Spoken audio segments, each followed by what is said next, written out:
escucha, soy artista y activista feminista, activista, y bueno, pues soy de la Ciudad de México y hago proyectos que van orientados a estar cuestionando constantemente nuestra postura, ¿no? Y las relaciones humanas en cuanto a cómo se ejerce el poder de entre unos y otros, ¿no?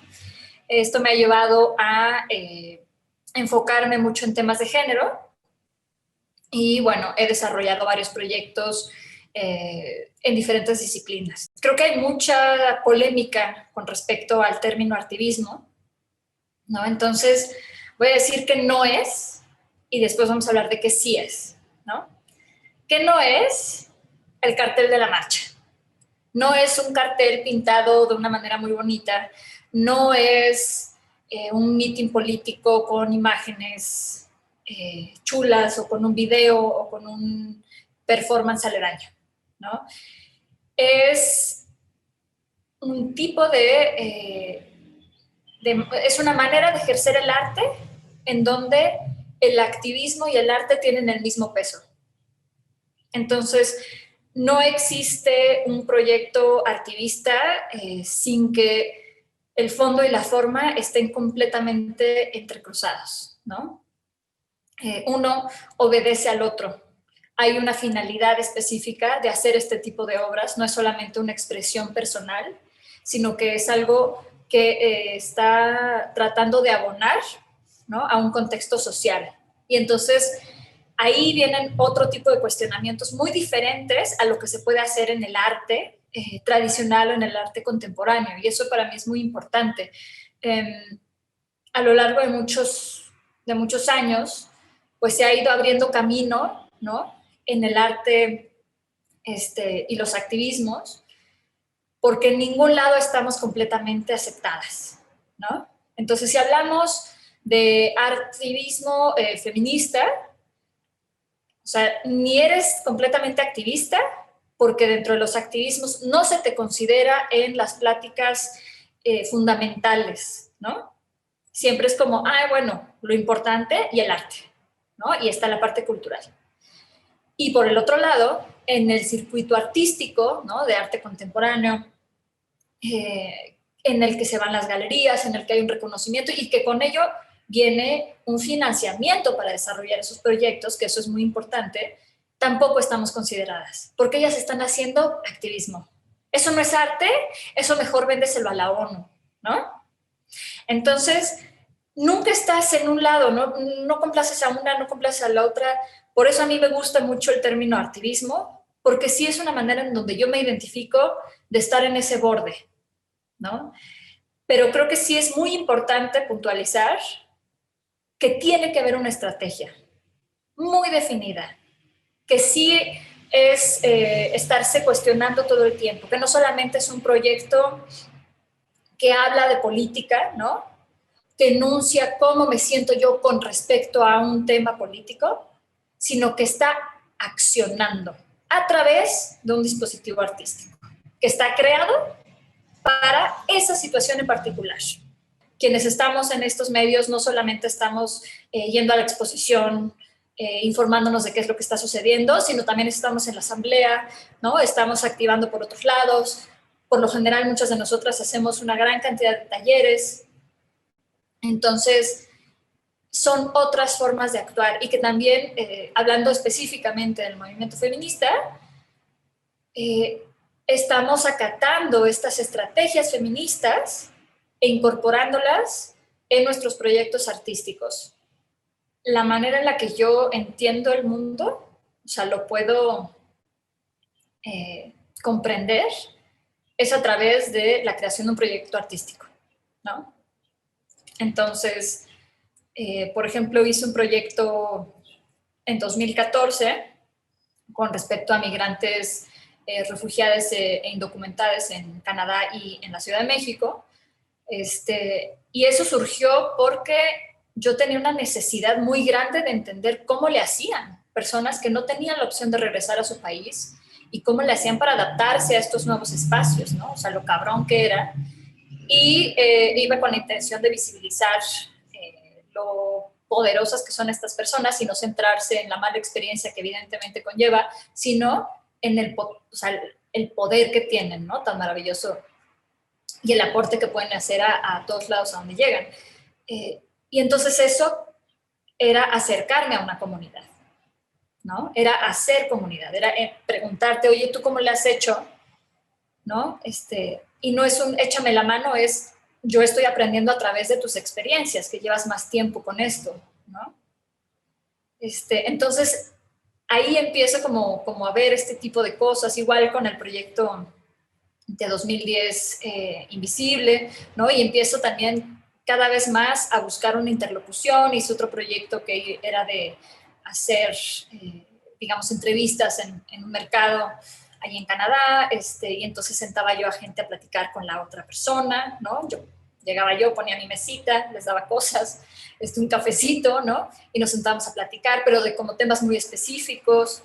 Y entonces así poco a poco fui identificando que esta es mi manera de buscar comunidad y también de crear un espacio de interlocución para ciertas comunidades, ¿no? Entonces, con los años, empecé a hacer también talleres, ¿no? En esto de buscarse la vida de otras formas. Y lo que vi es que los talleres eran una manera maravillosa de tener realmente una incidencia en la vida de las demás personas, ¿no? Y no solamente como este asunto de te voy a impartir un conocimiento, sino de cómo estamos aprendiendo en conjunto, ¿no? Entonces empecé a incorporar los talleres como una parte de la metodología de mis proyectos. Pues se ha llegado a proyectos como Trinchera, ¿no? Que hice el año pasado, que es una línea de mujeres, jóvenes, niñas, bebés agarradas a manera justo de trinchera. Son más de 100 y están en esta línea y cubren 9 vagones del metro del sistema de transporte colectivo de la Ciudad de México, la línea 2, 1, Rosa. Entonces, pero por ejemplo, para ese proyecto, a pesar de que fue un momento de hacerlo muy rápido, tuvo que ser en un mes todo, ¿no?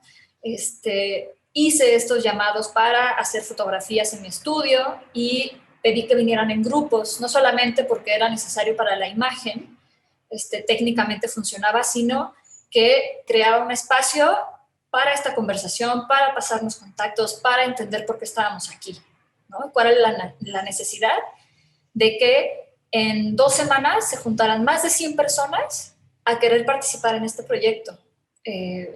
Este tipo de temas son muy profundos porque nos atraviesan también a nosotras, ¿no? De una manera muy personal. Y entonces, claro que son serios. Y los abordas, no hay manera de no entrarle de buenas a primeras a hacer este tipo de proyectos y no entrarle por lo serio, ¿no?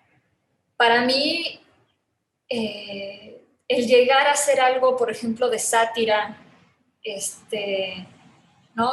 Utilizar el humor y el goce en todo esto y hablar de este tipo de problemáticas, para mí es una de mis metas, digamos, ¿no? Valoro muchos otro tipo de proyectos, sin embargo, para mí, o sea, me parece tan difícil llegar a eso, tienes que pasar por tantos procesos, tanta deconstrucción, tanta politización para llegar a eso, que es realmente como del pico de la pirámide de este tipo de procesos, ¿no? Entonces yo empecé con este tipo de proyectos que son más serios, ¿no? Empecé con Invisible, por ejemplo, que era de hacer estos tatuajes sobre la piel con frases tradicionalmente sexistas mexicanas, ¿no?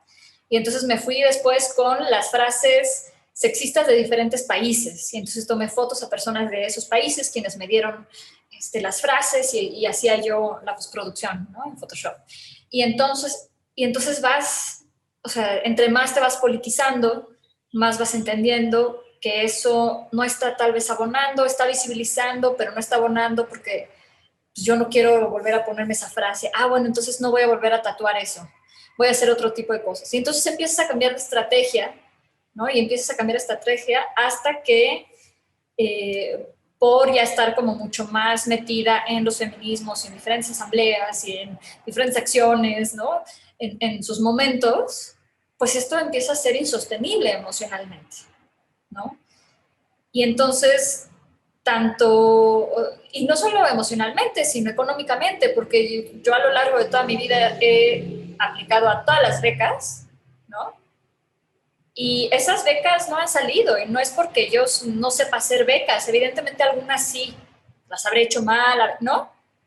Pero cuando ya nos pasa muchas, que estamos hablando de los mismos temas de una manera más frontal, cuando ya pasa más de 10 años, cuando ya, ¿no? Entonces quiere decir que no le están dando financiamiento a este tipo de proyectos.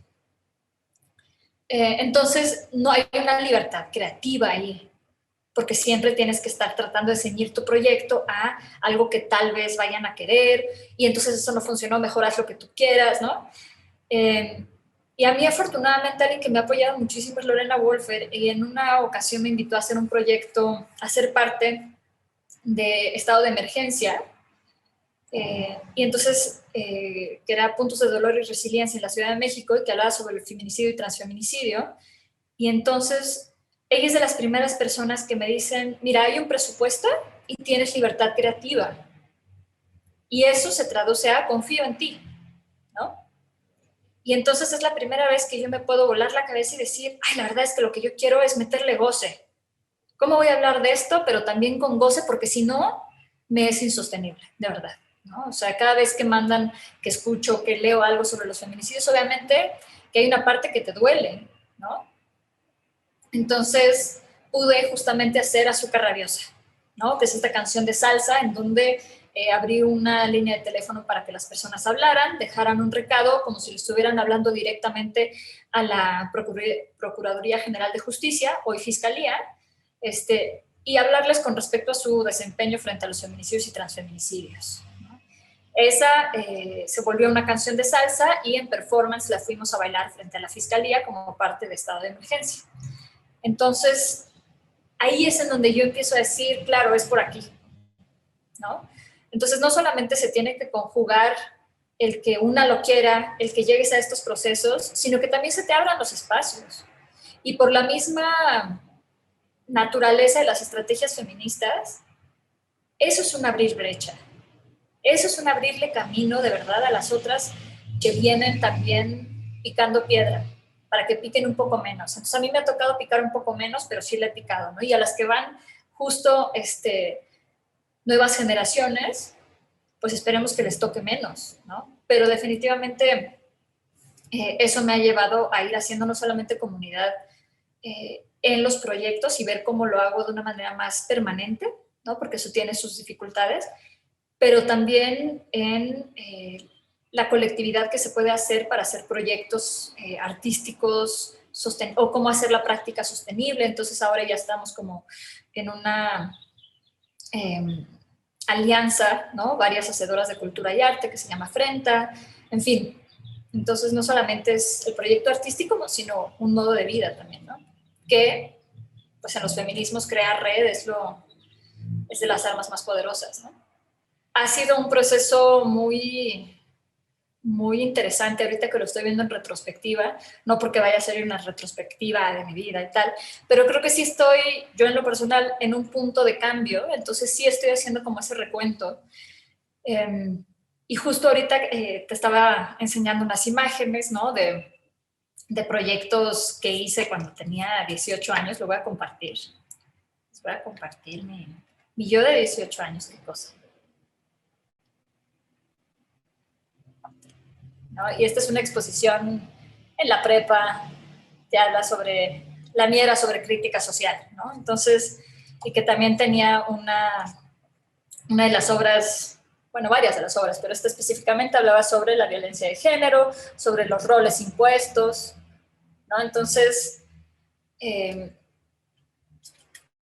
creo que irte asumiendo, ¿no? Politizándote cada vez más, es un proceso de vida, ¿no?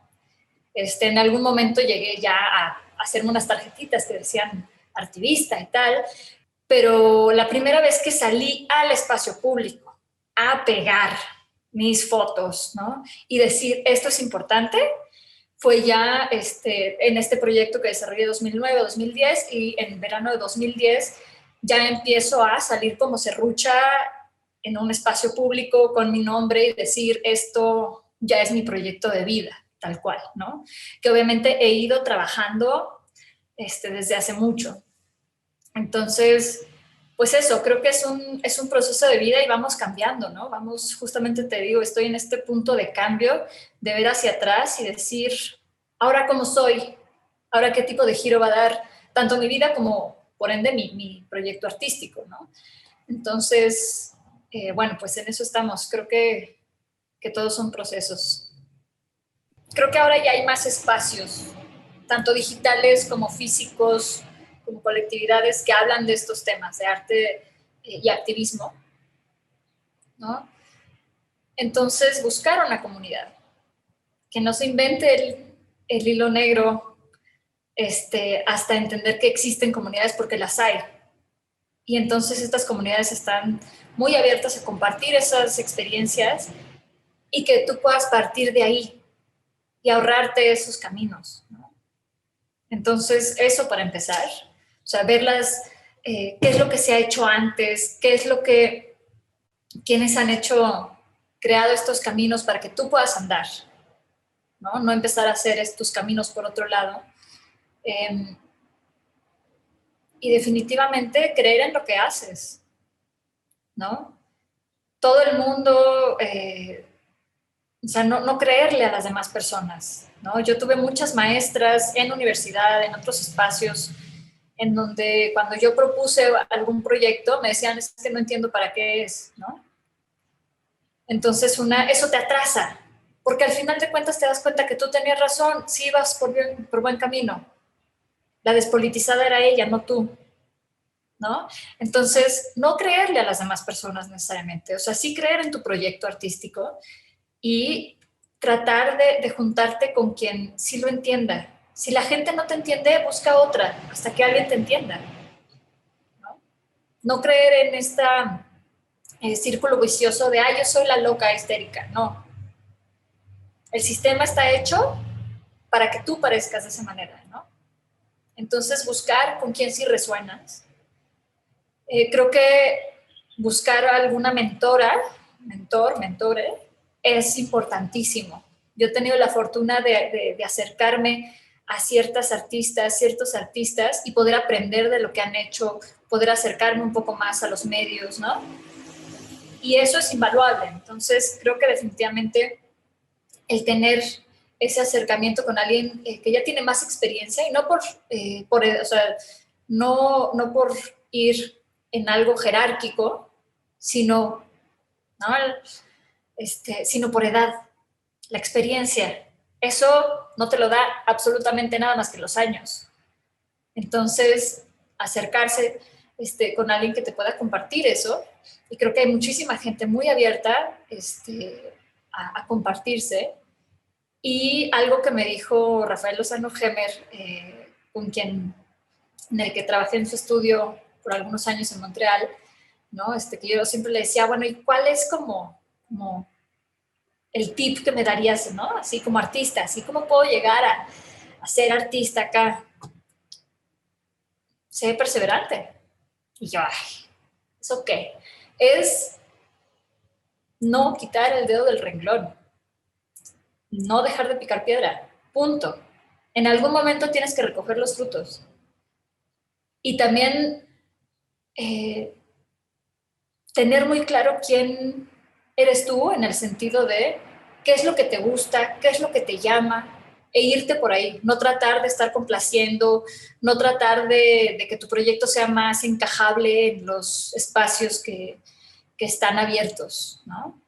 Si ese espacio no te acoge, el siguiente. Y creo que tenemos la fortuna de que ahorita hay una apertura que no se había dado en toda la historia. Muchas veces tenemos esta intuición, ¿no? De qué es lo que nos interesa, pero no tenemos las herramientas teóricas para sustentarlo. Y entonces nos enfrentamos a estos poderes jerárquicos mucho en las escuelas, ¿no? En donde la maestra, el maestro es el que tiene la última palabra porque tiene más años, pero no es así. Tenemos que también valorar mucho nuestras propias experiencias y no dejar que esas personas nos vayan eso, atrasando en el camino y desviando, ¿no? Porque más que atrasar es desviar, porque siempre vamos a regresar a eso. Entonces, eso, no caer en la horrenda tentación de obedecer estas jerarquías, ¿no? Y entender que a veces, aunque no tengamos el vocabulario, ¿no? Eso no quiere decir que no estemos entendiendo el problema y cómo lo queramos expresar, abordar también desde nuestra práctica, ¿no? Entonces sí, bueno, pues muchísimas gracias por la invitación y a quienes quieran contactarme, pues yo encantada. Y espero que sigan haciendo este tipo de proyectos y acercar más a los artistas que pues ya tenemos alguna experiencia, no toda la del mundo, falta todavía mucho, pero todo lo vivido sí lo podemos compartir, ¿no?